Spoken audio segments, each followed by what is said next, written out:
L'école des mines et l'école des mines de Paris en particulier ont depuis toujours un positionnement très fort de leur recherche en lien avec le monde industriel. Alors, le dispositif Carnot a été mis en place à partir de 2006 à l'initiative du ministère en charge de l'industrie et est aujourd'hui piloté par le ministère de l'Enseignement supérieur et de la Recherche. Le dispositif Carnot a pour objectif de favoriser le transfert de la recherche vers le monde économique, vers l'entreprise, et de favoriser l'innovation.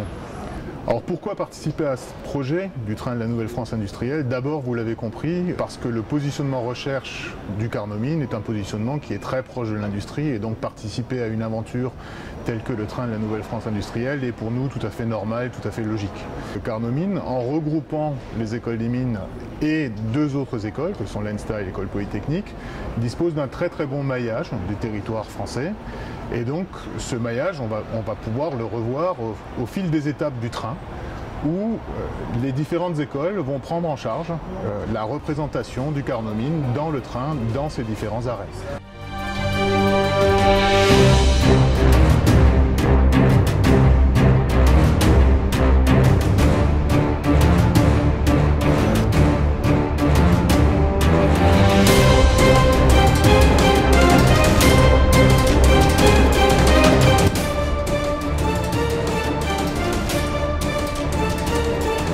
Augustin Bourguignat, je suis élève en master management et organisation des politiques publiques au Centre de gestion scientifique des mines de Paris. Je coordonne la participation des laboratoires de recherche des 6 écoles des mines qui participent sous l'étiquette Institut Carnot au train de la Nouvelle-France industrielle pour faire la promotion de leur activité de recherche partenariale.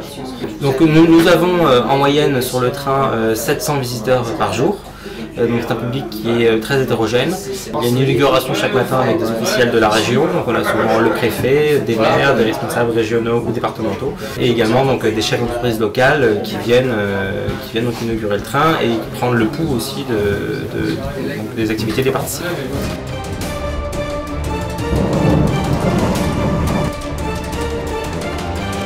Tony Noël, ingénieur de recherche et développement au laboratoire de robotique de l'école des mines de Paris. Je profite de l'étape du train à Strasbourg pour présenter quelques travaux issus des recherches du laboratoire.